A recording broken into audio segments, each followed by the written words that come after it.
La performance financière d'Accenture pour le troisième trimestre de l'exercice fiscal 2025 révèle une santé robuste soutenue par une croissance généralisée de son chiffre d'affaires. Donc, comme vous pouvez le voir ici, c'est une entreprise qu'on a déjà mentionnée plusieurs fois sur ici. Donc, on a fait des analyses quantitatives, etc.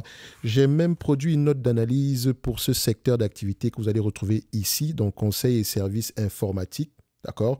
Donc, je précise pour ceux qui ont accès à ce service-là, vous pourrez à peu près voir quelles sont les tendances dans le secteur d'activité en date d'aujourd'hui, surtout quels sont les risques, parce que la plupart des entités dans ce secteur d'activité sont en baisse. La grosse question, c'est pourquoi? Est-ce que c'est synonyme d'opportunité? Entre parenthèses, je vous dirais que ça serait intéressant pour vous d'aller regarder en profondeur. Moi, je vais aller très rapidement ici. Donc, après avoir lu les rapports financiers, écouté les conférences call de la dernière publication financière d'Accenture, je rappelle ici que son année fiscale se termine à la fin du mois de août 2025. Qu'est-ce qu'on peut penser direct en date d'aujourd'hui? Qu'est-ce qu'on peut en tirer de manière globale? Donc, cette dynamique positive ne doit rien au hasard. Elle est le fruit d'une exécution stratégique précise, axée sur les technologies d'avenir et de la vigueur de ses segments d'activité fondamentaux. Au cœur de ce succès, la division des services financiers s'est distinguée comme un puissant moteur profitant d'une demande soutenue émanant des secteurs bancaires et des marchés de capitaux. Simultanément, le pôle conseil a traversé une période particulièrement faste, caractérisée par une augmentation notable de la taille moyenne des contrats signés. Le point saillant de cette activité réside dans la concentration sur des projets de transformation à très haute valeur ajoutée où l'intelligence artificielle générative joue un rôle central. Donc, pour ceux qui ont lu la note d'analyse sectorielle ici, vous savez à peu près que la Gen AI sera un avantage, mais également pourrait représenter un inconvénient pour les activités traditionnelles. Donc, cette technologie capable de créer de nouveaux contenus numériques à partir d'instructions simples est devenue un pilier des mandats les plus significatifs, illustrant la capacité de l'entreprise à se positionner sur les innovations de pointe. Donc, le segment le plus dynamique, c'est celui-là. La branche des services managés n'est pas en reste, contribuant de manière significative à la progression des revenus grâce à un appétit croissant du marché pour la modernisation d'applications et l'intégration de solutions infonuagiques, donc tout ce qui concerne ici les solutions sur le cloud, donc deux piliers de la transformation numérique des entreprises. D'un point de vue géographique, la région Europe manifeste des signes de régressement encourageants, rompant avec plusieurs trimestres de déclin. Pour ceux qui ont eu l'habitude de lire sur cette compagnie, vous savez qu'en Europe, ce n'était pas trop ça. Attention, bien que la conclusion de contrats de plus petite taille y demeure une tâche ardue, cette reprise naissante est un signal positif pour l'équilibre global des activités. Les perspectives à court terme s'annoncent optimistes, laissant présager une entrée dans l'exercice fiscal 2026 avec une dynamique financière saine. Je rappelle ici que son exercice fiscal 2026 commence à partir du mois de septembre 2025. Donc, cette confiance repose largement sur l'engagement des grands clients dans des projets de transformation d'envergure complexes et coûteux, donc à forte marge. Donc, ces initiatives majeures comprennent notamment des déploiements à grande échelle de systèmes d'IA générative et l'adoption de solutions basées sur l'intelligence artificielle visant à optimiser les structures de coûts. Donc, parce que avant tout, les gens implémentent l'IA ici pour économiser de l'argent. Même Accenture le fait de manière générale. Donc, toutes les entreprises, même d'ailleurs. Et c'est une très bonne chose d'ailleurs parce que si tout le monde le fait, est-ce qu'il y a un réel avantage en termes d'augmentation des marges? Point d'interrogation. Donc, privilégier néanmoins les entreprises qui ont un pricing power. Donc, la stratégie de l'entreprise est clairement tournée vers le renforcement de son expertise technologique. Une politique d'acquisition ciblée et dynamique permet de greffer de plus petites sociétés pour étendre ses compétences en IA et enrichir son offre dans le secteur financier.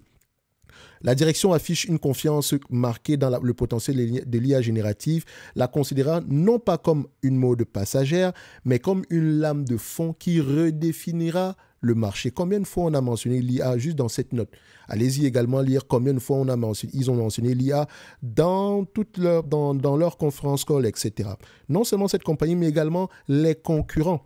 Pour ceux qui ont accès aux notes d'analyse, enfin, je vous encourage vivement à aller lire la note d'analyse sectorielle pour ceux qui sont dans le top premium Infinity et ainsi que ceux qui sont dans l'accélérateur. OK?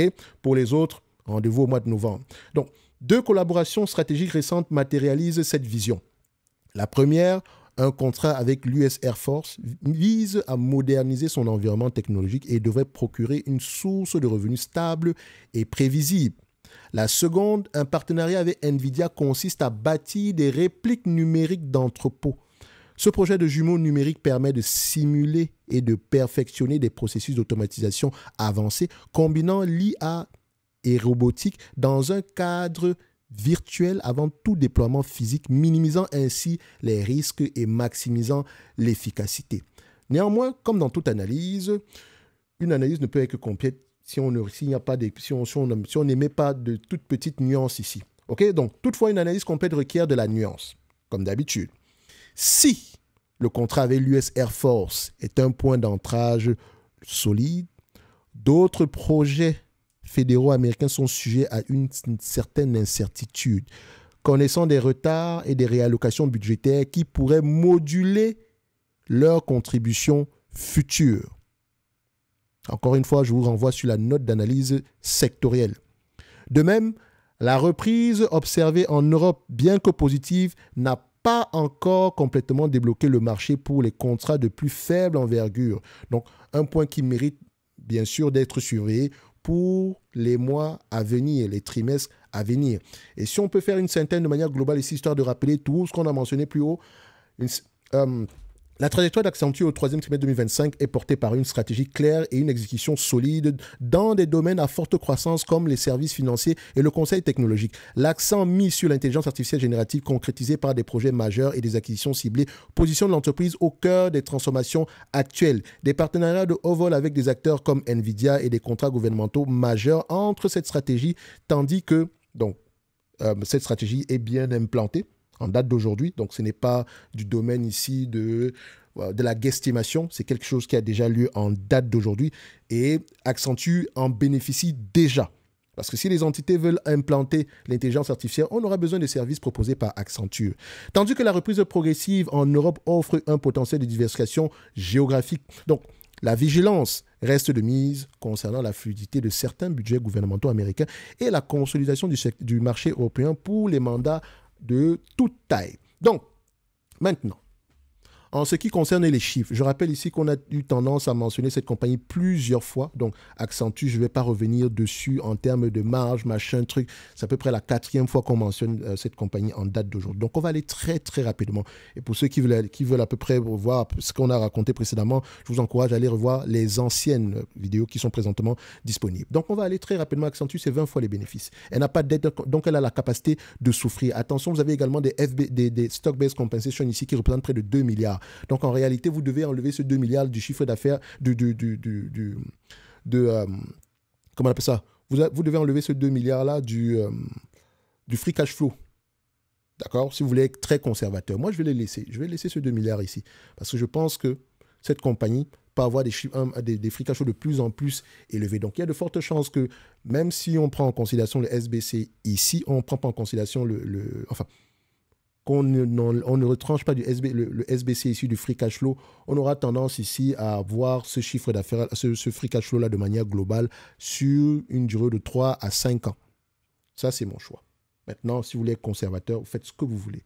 Ce qui veut dire que c'est un business qui a l'habitude ici d'être assez prévisible, qui se négocie généralement à une vingtaine de fois les bénéfices. Okay? Donc, 20 fois les bénéfices attendus par rapport à 2027, ça donne à peu près aux alentours de $350 l'action. Je dis $350 l'action parce qu'elle n'a pas de dette nette.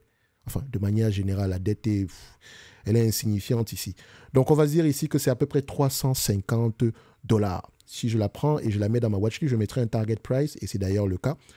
Elle est dans notre watchlist, donc si vous voulez avoir accès, ceux qui ont accès à la watchlist sont également dans le top premium. Donc, si vous avez accès à la watchlist ici, vous pourrez voir que je vais modifier le target price de cette compagnie en date d'aujourd'hui. On va juste regarder de manière curieusement quel était notre objectif précédemment sur cette compagnie.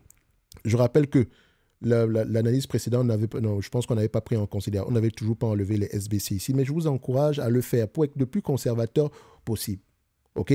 Je vous encourage à le faire. Après, chacun fait ce qu'il veut. On va juste fermer ça. On met Collapse All. Je viens ici sur le secteur IT, information et technologie.